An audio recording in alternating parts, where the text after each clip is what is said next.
Welcome to GTPL news. నేను దీపికా రాజ్. వార్తల ముందుగా హెడ్లైన్స్ చూద్దాం. రాజ్యాంగాన్ని మార్చాలని బీజేపీ ప్రభుత్వం పార్లమెంట్ సమావేశాల్లో చేస్తున్న కుట్రలను తిప్పికొట్టే విధంగా ప్రతిఘటించడం జరుగుతుంది. పెద్దపల్లి ఎంపీ గడ్డం వంశీకృష్ణ వెల్లడి.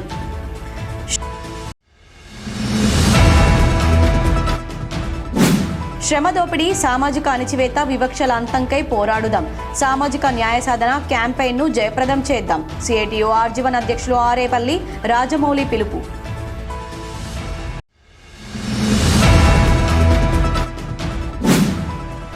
గోదావరి పట్టణంలో ఘనంగా ఎన్ఎస్యుఐ ఆవిర్భావ దినోత్సవ వేడుకలు.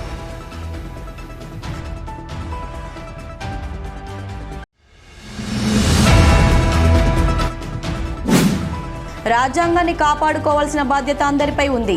రాజ్యాంగ పరిరక్షణ పాదయాత్రలో చెన్నూరు ఎమ్మెల్యే గడ్డం వివేక్ వెల్లడి.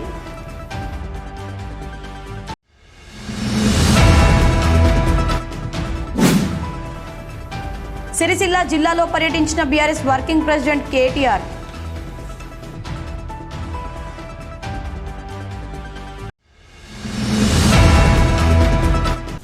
రాజ్యాంగాన్ని మార్చాలని బీజేపీ ప్రభుత్వం పార్లమెంట్ సమావేశాల్లో చేస్తున్న కుట్రలను తిప్పికొట్టే విధంగా ప్రతిఘటించడం జరుగుతుందని పెద్దపల్లి ఎంపీ గడ్డం వంశీకృష్ణ తెలిపారు. పెద్దపల్లి పార్లమెంటు పరిధి గోదావరికని ప్రాంతంలో బుధవారం పర్యటించిన ఎంపీ వంశీకృష్ణ అంబేద్కర్ యువజన సంఘం నాయకులతో కలిసి రామగుండం మున్సిపల్ కార్యాలయం సమీపంలోని అంబేద్కర్ విగ్రహానికి పూలమాల వేసి నివాళులర్పించారు. ఈ సందర్భంగా ఆయన మాట్లాడుతూ దేశంలో దాదాపు 25% దళితులు ఉంటే పార్లమెంట్ బడ్జెట్ సమావేశాల్లో 3% మాత్రమే దళితులకు నిధులను కేటాయించడం జరిగిందని తెలిపారు. ఈ విషయంలో తాను ఫైనాన్స్ మినిస్టర్ను ప్రశ్నించడం జరిగిందన్నారు. అంబేద్కర్ రాజ్యాంగాన్ని పరిరక్షించడంలో తన పార్లమెంట్ పరిధిలో అంబేద్కర్ విగ్రహాలను నెలకొల్పడంలో ముందుంటానని తెలిపారు. అలాగే సింగరేణి కార్మికుల పెన్షన్ విషయంలో కూడా పార్లమెంట్లో పోరాడడం జరుగుతుందని తెలిపారు. తన తాత వెంకటస్వామి కేంద్ర మంత్రిగా ఉన్న కాలంలో రిటైర్డ్ కార్మికులకు పెన్షన్ అమలు చేయడం జరిగిందని, అప్పటి కార్మికులకు 500 రూపాయలు, 1000 రూపాయల పెన్షన్ ఉండేదని, ఇప్పటికీ వారికి అంత పెన్షన్ రావడంతో ఇబ్బందులు పడుతున్నారని, సింగరేణి రిటైర్డ్ కార్మికులకు కనీస పెన్షన్ 10,000 రూపాయలు ఉండాలని డిమాండ్ చేశారు. రిటైర్డ్ కార్మికుల పెన్షన్ పెరుగుదల కోసం పార్లమెంట్లో పోరాటం చేస్తానని వెల్లడించారు. పార్లమెంట్ సమావేశంలో కూడా మీరందరూ చూస్తున్నారు. భారత రాజ్యాంగం మీద ఎట్లయితే కుట్రలు జరుగుతున్నాయో, మన ఫైనాన్స్ బిల్లు గురించి మాట్లాడడం చాలా అవసరం ఉంది. ఫైనాన్స్ బిల్లు మీద కూడా మాట్లాడే అవకాశం జరిగింది. అప్పుడు కూడా నేను ఒకటే విషయం చెప్పినాను. ఎట్లయితే రాష్ట్రంలో వివేక్ గారు ఎట్లయితే దళితుల కోసము వారి వాటా వాళ్ళు కావాలి, ఫైనాన్షియల్ ఎక్స్పెండిచర్ ఏదైతే ఉందో దళితులకు వాళ్ళ పర్సంటేజ్ విధంగా ఏదైతే అలాట్మెంట్ చేసినారో అదేవిధంగా దేశ స్థాయిలో కూడా 18%, 20% బడ్జెట్లో కేటాయించాలని చెప్పి నేను ఈ పార్లమెంట్ బిల్లు మీద కూడా మాట్లాడడం జరిగింది. దురదృష్టం ఏంటంటే ఫైనాన్స్ బిల్లు కేవలము 2% అంటే 1,65,000 కోట్ల రూపాయలు కేటాయించడం జరిగింది. మన జనాభా చూస్తే కానీ దేశవ్యాప్తంగా దాదాపు 20%, మళ్ళీ ఎస్సీ ఎస్టీస్ అన్నీ కలిపితే 25%, 27% ఏదైతే జనాభా ఉన్నదో కేవలము 3%, 2 కలిపితే 3% కేటాయించడం జరిగింది. దాని వ్యతిరేకంగా నేను వాయిస్ ఇవ్వడం జరిగింది.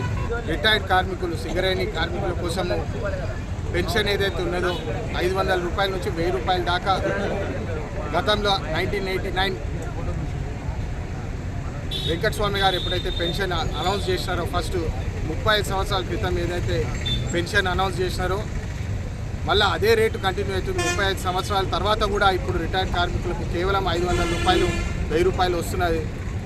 అది గమనించి కేంద్రంలో వాళ్ళ మీద ఒత్తిడి తీసుకొస్తాం. ఖచ్చితంగా ఈ రిటైర్డ్ పెన్షనర్స్కి ఏదైతే పెన్షన్ వస్తుందో దాన్ని 10,000 రూపాయలకి చేయాలని చెప్పి నేను వాళ్ళకి డిమాండ్ చేయడం జరిగింది. ఖచ్చితంగా దీని మీద కూడా పోరాటం చేసి వాళ్ళకి న్యాయం చేసేటట్టు నేను పోరాటం చేస్తానని చెప్పి మళ్ళొకసారి మీ అందరికీ తెలియజేస్తున్నాను. నేను ఎన్టీపీసీ అధికారులకు కూడా పోయి మాట్లాడడం జరిగింది. మొన్న అప్పుడు మాతంగి కాలనీ ఇష్యూ వచ్చినప్పుడు కూడా మాతంగి కాలనీ కూడా పోయి అక్కడ వాళ్ళు నివాసులు ఏదైతే ఉన్నాయో వాళ్ళ కష్టాలు చూసి వాళ్ళకి ఏదైతే పొల్యూషన్ ఇష్యూస్ ఉన్నాయో, ఆర్ఎన్ఆర్ ఇష్యూస్ ఉన్నాయో దాని మీద కూడా ఇన్ఫర్మేషన్ తీసుకొని పార్లమెంట్లో ప్రవేశించడం జరిగింది. వాళ్ళ మీద కూడా న్యాయం చేసుకురావాలని చెప్పి వారికి ఏదైతే రిప్రజెంట్ చేసినామో, కానీ వాళ్ళు రిప్లై ఇవ్వడం జరిగింది. ఆ రిప్లై ఇమీడియట్గా షేర్ చేస్తే ఇవ్వాలని వచ్చింది. ఆ రిప్లైలో కూడా వాళ్ళు ఏం చెప్తున్నారంటే ఏం లేదు అంతా బాగానే ఉంది, మాతంగి కాలనీ వాళ్ళకి ఆర్ఎన్ఆర్ ఇచ్చేసినాం ఆల్రెడీ అని చెప్పి దాని మీద ఖచ్చితంగా ఆర్టీఆర్ ఫైల్ చేసి దాని మీద కరెక్ట్ ఇన్ఫర్మేషన్ తీసుకొని దాదాపు 500 మంది ఫ్యామిలీస్ ఉన్నారు అక్కడ, వాళ్ళు కూడా కరెక్ట్గా ఆర్ఎన్ఆర్ చేసేటట్టు మేము పనిచేస్తాము. మళ్ళీ చాలా వరకు గతం నుంచి చాలా వరకు కాకగా వెంకటస్వామి గారి నుంచి వివేక్ గారి నుంచి చాలా అనేకమైన అంబేద్కర్ స్టాచ్యూకి పర్సనల్గా విశాఖ చారిటబుల్ ట్రస్ట్ ద్వారా ఫండింగ్ కూడా చేయడం జరిగింది. చాలా వరకు పెద్దపల్లి ప్రాంతంలో మరి ఇతర ప్రాంతాలలో కూడా ఒక ట్రస్ట్ ఒక ఫండ్ పాయింట్ ఆఫ్ వ్యూ కూడా అంబేద్కర్ స్టాచ్యూ ఎక్కడ పెడితే అక్కడ పెట్టాలి, మన స్ఫూర్తి చూసుకొని అంబేద్కర్ స్టాచ్యూలు పెట్టాలని చెప్పి చాలా సహకరించినాము. అదేవిధంగా ఈ ఇష్యూ ఏదైతే ఉన్నదో దాని మీద కూడా కలెక్టర్ గారికి లెటర్ రాయడం జరిగింది. ఖచ్చితంగా మేము రాజ్యాంగం కాపాడుకోవాలి, ఇట్లాంటి సంఘటనలు జరగొద్దు, మన ఎన్ని కుట్రలు చేసినా రాజ్యాంగం కాపాడుకోవాలి, అంబేద్కర్ గారి ఆశయాల్ని నెరవేర్చాలని చెప్పి మళ్ళొకసారి అందరికీ తెలియజేస్తూ ఈ కార్యక్రమంలో ఆల్ ఇండియా అంబేద్కర్ యువజన సంఘం జాతీయ ఉపాధ్యక్షులు మామిడిపల్లి బావయ్య, రాష్ట్ర వర్కింగ్ ప్రెసిడెంట్ బొంకూరి మధు, రాష్ట్ర ఉపాధ్యక్షులు జాతీయ కార్యదర్శి కొంకటి లక్ష్మణ్, కాంపల్లి సతీష్, ఆకునూరి బాలంకుష్, కల్వల సంజీవ్, కల్వల రాజేశం, ఆర్నకొండ వెంకటేశ్వర్లు, ఐరేని ఉదయ్ కుమార్, బోట్ల స్వామి, దొమ్మటి శేఖర్, ఎక్కిరెల రమేష్, గొర్రె నరసింహరావు, కొంకటి సిద్ధార్థ, కల్వల మహేందర్, ఎంఏ కరీం, శనిగరపు చంద్రశేఖర్ తదితరులు పాల్గొన్నారు. శ్రమ దోపిడీ, సామాజిక అణచివేత, వివక్షల అంతంకై పోరాడదామని సామాజిక న్యాయ సాధన క్యాంపెయిన్ను జయప్రదం చేద్దామని సిఐటియు ఆర్జీవన్ అధ్యక్షులు ఆరేపల్లి రాజమౌళి పిలుపునిచ్చారు. సామాజిక ఉద్యమాలను బలపరుస్తూ బుధవారం ఆర్జీవన్ 11 ఇంక్లైన్ ఉద్యోగస్తుల నుండి విరాళాలు సేకరించారు. ఈ సందర్భంగా రాజమౌళి మాట్లాడుతూ ప్రపంచంలో ఎక్కడ లేని కుల వ్యవస్థ మన దేశంలోనే ఉందని, శాస్త్ర సాంకేతిక రంగాల్లో ఎంతో పురోభివృద్ధి సాధించినప్పటికీ సాటి మనిషిని మనిషిలాగా చూడలేని దుర్మార్గపు స్థితి నేటికి కొనసాగడం అమానుషమన్నారు. కులం, మతం, ప్రాంతం, లింగ భేదం లాంటి సామాజిక రుగ్మతలు మన దేశంలోని ప్రజల్ని, కార్మిక వర్గాన్ని ఐక్యం కానివ్వకుండా దారికి అడ్డంగా ముళ్లకంచెలా ఉన్నాయన్నారు. దోపిడీ వర్గాల ప్రయోజనాల కోసం పాలక వర్గాలు కార్మిక వర్గంలో సున్నితమైన అంశాలను ముందుకు తెస్తున్నారని, దాంతో కార్మిక వర్గ ఐక్యతను విచ్ఛిన్నం చేసి దోపిడీ వర్గాలు తమ ప్రయోజనాలను కాపాడుకుంటున్నాయని, సమాజంలో అన్ని రకాల దోపిడీ, అణచివేత, వివక్షతలకు వ్యతిరేకంగా పోరాడి వీటి నుండి శ్రామిక వర్గాన్ని విముక్తి చేసి పెట్టుబడిదారి సమాజానికి ప్రత్యామ్నాయంగా కార్మిక రాజ్యాన్ని స్థాపించాలని లక్ష్యంతో సిఐటియు తన ఆవిర్భావం నుంచి పనిచేస్తుందని తెలిపారు. ఈ కార్యక్రమంలో సిఐటియు రాష్ట్ర కమిటీ సభ్యులు తోట నరహరిరావు, ఆర్జీవన్ సహాయ కార్యదర్శి జల్ల గజేంద్ర, బొగ్గారం శ్రీనివాస్, పెట్ సెక్రటరీ జంగంపల్లి మల్లేష్, సిహెచ్ దేవేందర్, మునుకుంట రామన్న, శివ ఉద్యోగస్తులు పాల్గొన్నారు. గోదావరికని పట్టణంలో ఎన్ఎస్యుఐ జిల్లా వర్కింగ్ ప్రెసిడెంట్ మెంటం ఉదయరాజు ఆధ్వర్యంలో ఎన్ఎస్యుఐ ఆవిర్భావ దినోత్సవ వేడుకలను ఘనంగా నిర్వహించారు. ఈ కార్యక్రమానికి ముఖ్య అతిథిగా కాంగ్రెస్ పార్టీ సీనియర్ నాయకులు కాల్వలింగస్వామి, రామగుండం కార్పొరేషన్ అధ్యక్షులు బొంతల రాజేష్ హాజరై ఎన్ఎస్యుఐ 54వ ఆవిర్భావ దినోత్సవం సందర్భంగా కని రీగల్ చౌరస్తాలో ఎన్ఎస్యుఐ జెండా ఆవిష్కరించారు. అనంతరం కేక్ కట్ చేశారు. ఈ సందర్భంగా బొంతల రాజేష్, మెంటం ఉదయరాజ్ మాట్లాడుతూ భారతదేశానికి స్వాతంత్ర్యం వచ్చినప్పటి నుండి మన దేశం ప్రపంచంతో పోటీ పడాలంటే ముందు విద్యా వ్యవస్థను మెరుగుపరచాలని ఒక దృఢ సంకల్పంతో నాటి ప్రధాని జవహర్లాల్ నెహ్రూ 1956లో యూజీసీ నియమాలను ప్రపోజ్ చేసి దేశంలో 47 సెంట్రల్ యూనివర్సిటీలను నెలకొల్పారని అన్నారు. జవహర్లాల్ నెహ్రూ టెక్నికల్ యూనివర్సిటీ స్థాపించి భారతదేశ చరిత్రలో ఒక గొప్ప సాంకేతిక పరిజ్ఞానాన్ని విద్యార్థులకు అందించారన్నారు. ప్రపంచ స్థాయి సాంకేతిక విద్యా ప్రమాణాలతో ఐఐటీలను 1950లో ఏర్పాటు చేసి ఎన్ఐఎఫ్టి, ఐఐఎంలను కూడా ఏర్పాటు చేసిన ఘనత కాంగ్రెస్ పార్టీకి సొంతమని అన్నారు.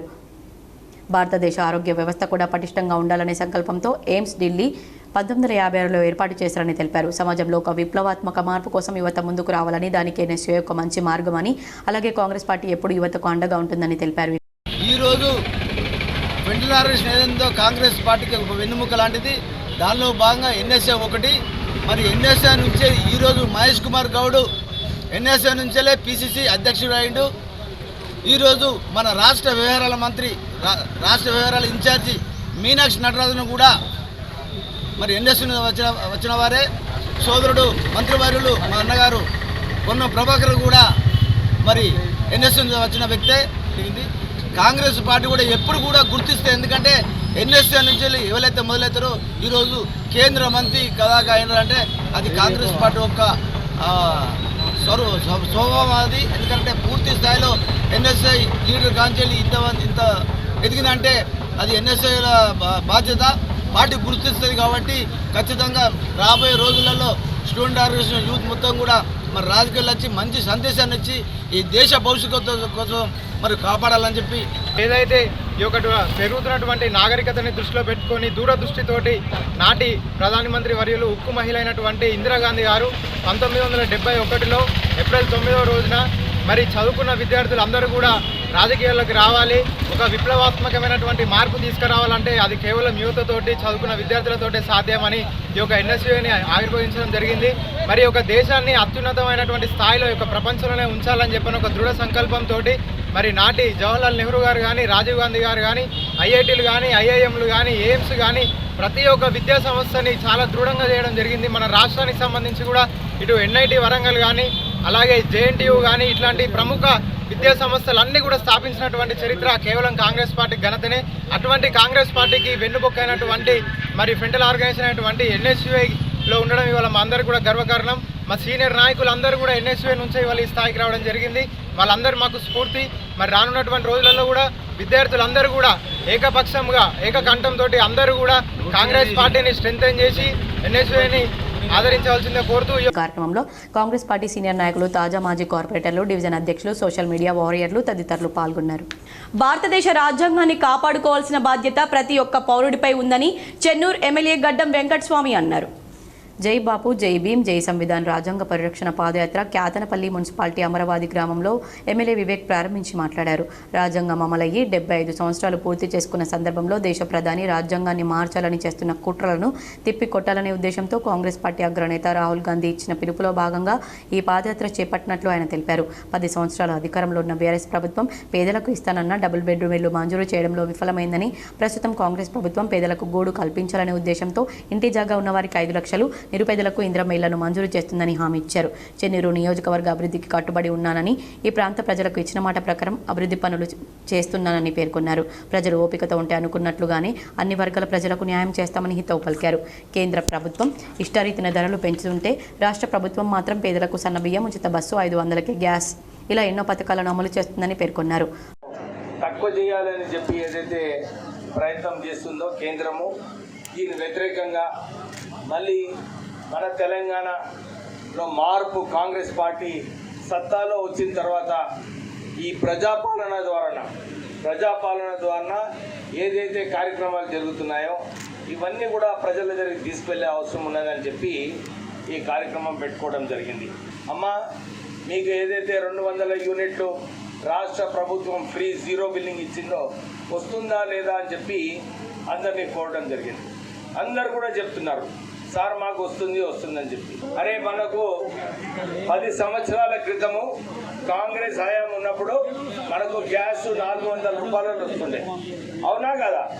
కానీ బీజేపీ ప్రభుత్వం వచ్చిన తర్వాత అదే గ్యాస్ 1000 రూపాయలు అయింది. కానీ ఈరోజు మనందరికీ ఎంత ధరలు పెరిగినా కానీ రాష్ట్ర ప్రభుత్వం నిర్ణయం తీసుకొని మీకు 500 రూపాయల గ్యాస్ సిలిండర్ ఇస్తున్నారు. పాదయాత్రలో జై బాపు, జై భీమ్, జై సంవిధాన్ జిల్లా కోఆర్డినేటర్ అంజనీ కుమార్, పట్టణాధ్యక్షులు పల్లరాజు, టీపీసీసీ ప్రధాన కార్యదర్శి రఘునాథ్ రెడ్డి, మాజీ మున్సిపల్ చైర్మన్ జంగం కళ, జిల్లా అధికార ప్రతినిధి ఓడ్నాల శ్రీనివాస్, నాయకులు, కార్యకర్తలు తదితరులు పాల్గొన్నారు. సిరిసిల్ల జిల్లాలో బీఆర్ఎస్ వర్కింగ్ ప్రెసిడెంట్ కేటీఆర్ పర్యటించారు. హనుమాన్ పూజలో పాల్గొని స్వాములతో కలిసి భోజనం చేశారు. BRS working president MLA KTR బుధవారం సిరిసిల్ల జిల్లాలో పర్యటించారు. సిరిసిల్లలోని తెలంగాణ భవన్లో బీఆర్ఎస్ పార్టీ ఆధ్వర్యంలో హనుమాన్ దీక్షా స్వాములకు ఏర్పాటు చేసిన భిక్ష కార్యక్రమానికి కేటీఆర్ ముఖ్య అతిథిగా హాజరయ్యారు. ఈ సందర్భంగా నిర్వహించిన హనుమాన్ పూజలో కేటీఆర్ పాల్గొని మొక్కులు చెల్లించుకున్నారు. కేటీఆర్కు అర్చకులు వేద ఆశీర్వచనాలు అందించారు. అనంతరం హనుమాన్ దీక్షా స్వాములను కేటీఆర్ ఆప్యాయంగా పలకరించారు. స్వాములతో కలిసి కేటీఆర్ భోజనం చేశారు. కేటీఆర్తో స్వాములు ఫోటోలు దిగేందుకు ఆసక్తి చూపారు. కేటీఆర్తో పాటు సిరిసిల్ల జిల్లా నాయకులు ఈ కార్యక్రమంలో పాల్గొన్నారు.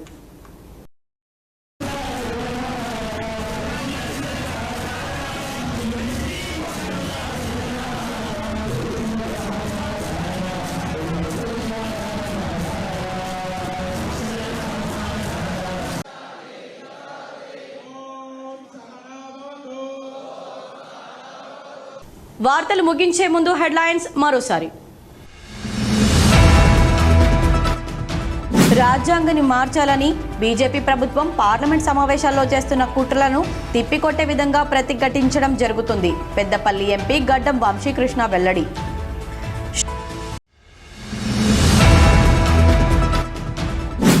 శ్రమ దోపిడీ, సామాజిక అణిచివేత, వివక్షల అంతంకై పోరాడుదాం. సామాజిక న్యాయ సాధన క్యాంపెయిన్ను జయప్రదం చేద్దాం. సిఐటియు ఆర్జీవన్ అధ్యక్షులు ఆరేపల్లి రాజమౌళి పిలుపు.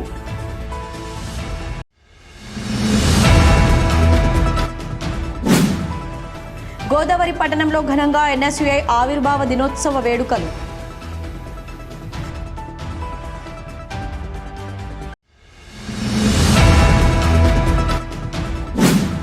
రాజ్యాంగాన్ని కాపాడుకోవాల్సిన బాధ్యత అందరిపై ఉంది. రాజ్యాంగ పరిరక్షణ పాదయాత్రలో చెన్నూరు ఎమ్మెల్యే గడ్డం వివేక్ వెల్లడి.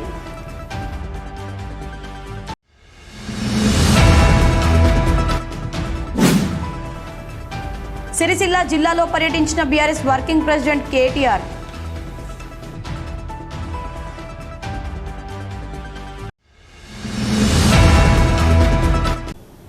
ఈ వార్తలు ఇంతటితో సమాప్తం. తిరిగి ప్రసారమయ్యే వార్తల్లో మళ్ళీ కలుద్దాం. అంతవరకు చూస్తూనే ఉండండి మీ GTPL.